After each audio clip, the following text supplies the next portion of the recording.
Okay, so this is lesson 11.7, problem solving area of rectangles.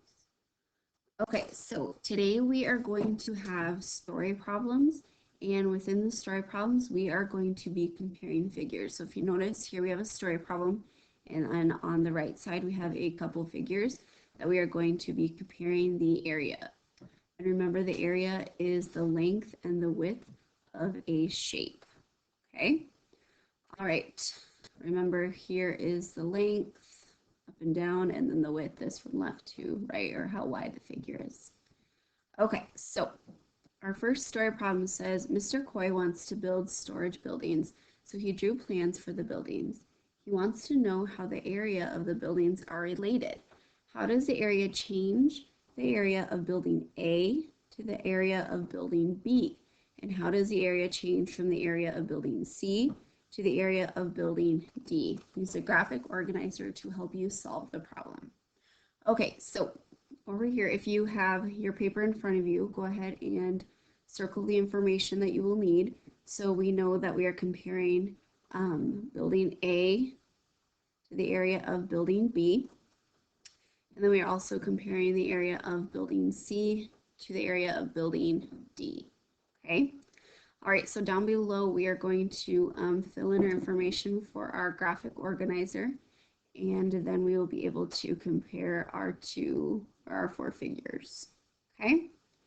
All right, so the first one says, what do I need to find? All right, so I need to find how the areas will change from A to B.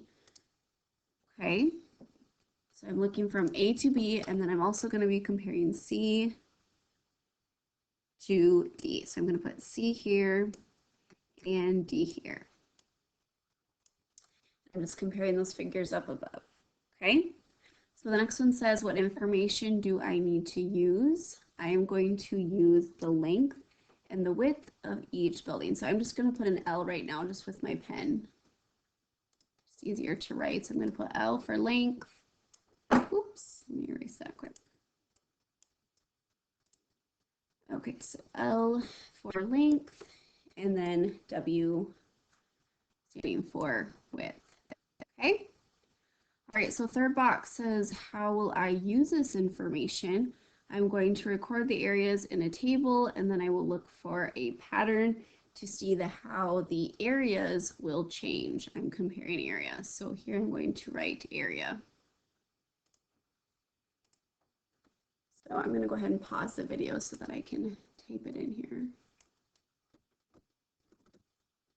Okay, see how the area will change. All right, so down below they created our table for us. So we are going to use the information up above, okay? All right, so just kind of backtracking here. So the length of building A was 3 feet and the width was 4. So we're going to come down here and fill it in. They have the length for us. So the length was 3 feet. The width was 4. Oops. And so then our area, let me rewrite that. Okay, width was 4. There we go. That's better. All right, so then our area would be 12. And it would be square feet. Okay, so I'm going to go ahead and pause the video. And then... All right, so I went ahead and put in my labels, which are all square feet. So remember, when you are combining the length and the width, and you are combining the distances in feet, your label will always be square feet. Okay? All right, so we have our first figure done. We're going to go on to figure B. So again, our length was 3 feet for figure B, and our width is 8 feet. Okay, so we're going to come down and write 8 feet for figure B for our width. And then again, when we are finding area, we multiply the length times the width. So 3 times 8 would be 24. And again, we are taking feet times feet, so it would be 24 square feet. Okay? All right, so same thing, we're gonna go on to building C. This time they filled in your width for you, and you are going to find the length this time. So building C, we'll go back up. Building C, our length is 6 feet and our width is 4. So our length is 6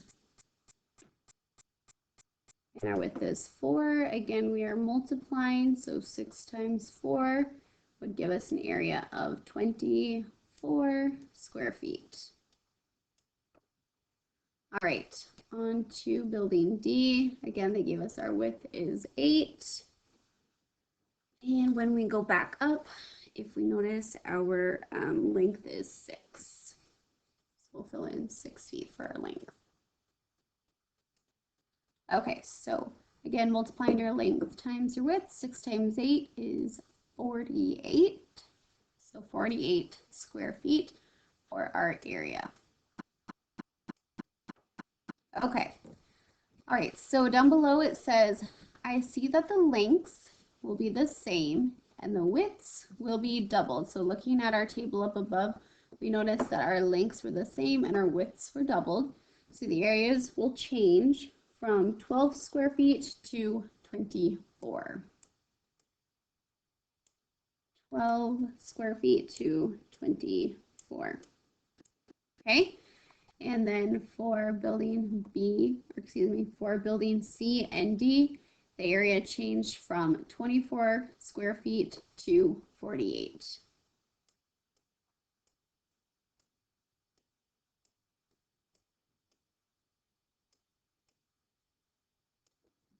Okay, so when the length or the width stays the same, but the length or the width is doubled. So in building A and B, the length stayed the same, it stayed 3 feet, but the width was doubled. So that means that your area in square feet will also double. Okay, so down below it says, so when the lengths are the same and the widths are doubled, the areas will be doubled.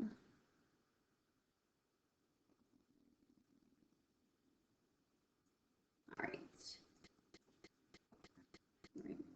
Doubled on that bottom line. Okay. All right, on to the next page.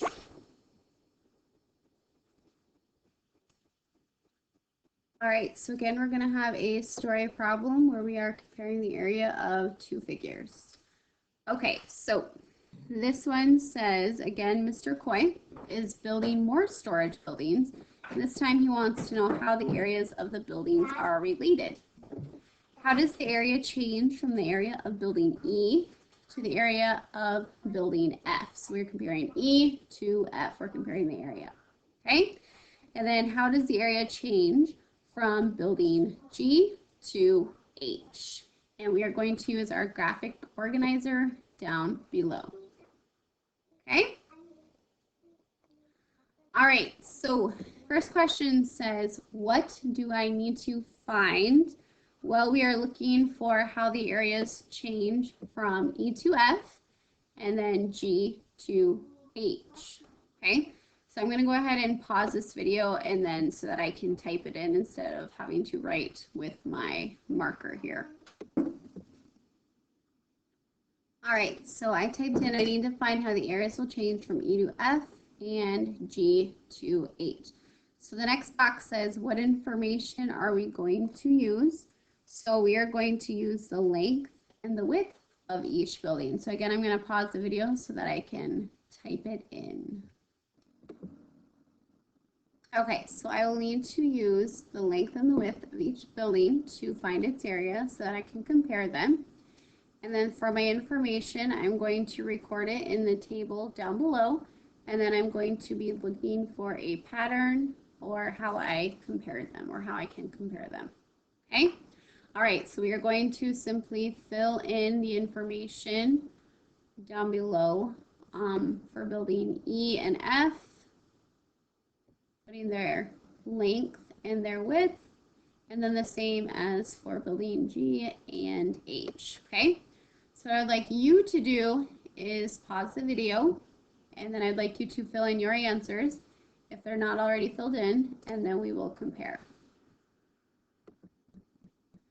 Okay, so I went and filled in my information down below and added my labels. So for building E, the length was 5 feet and the width was 8 feet. So to find the area, I would multiply 5 times 8 and I would get an area of 40 square feet. So I'm going to fill in 40 here.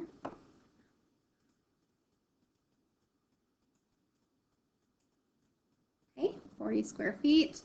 All right, so on to building F. The length was 5 feet and the width was 4. So again, I'm going to multiply them. 5 times 4 is 20. So that building has an area of 20 square feet. Okay. All right, so comparing E and F here. If I go back up, comparing E to F, if we notice, F is smaller than E.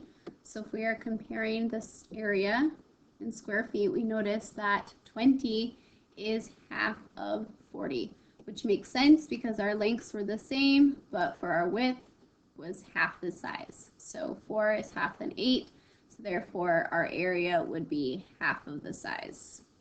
Okay? All right, so same thing when we're comparing G and H. I'm sure you'll find a pattern here. We notice G is bigger than H, so then we're finding our area. H should have a smaller square footage, or our area should be smaller, okay? All right, so for building G, multiplying our length times our width, 10 times 8 would give us an area of 80 square feet. Okay, and then noticing again that my lengths are the same, but my width has changed. So if you notice, my width is half of the area. So 10 times 4, length times width, 10 times 4 would give me 40 square feet. Okay, so again, my area is half of the size. 80 or 40 is half of 80. Okay. All right, so down below here, I'm just going to write a little note, kind of our thinking or our thought processing here on how we compared our square footage and our models up above. Okay, so I just re-explained our thought processing here. So the lengths are the same, but the widths of our buildings were going to be half. So when the lengths are the same and the widths are half, then our areas are going to be half. So our square feet is half of the size of our other building, okay? All right, so down below our last question says, how did your table help you find a pattern, okay? I'm gonna go ahead and fill this question out. You can go ahead and pause the video as well and kind of come up with your answer of how the table helped you be able to compare the areas of the two buildings. And then you can compare your answer to what I write down below. So the question is asking us, how did creating this table help us find a pattern when we were comparing the area of the two buildings?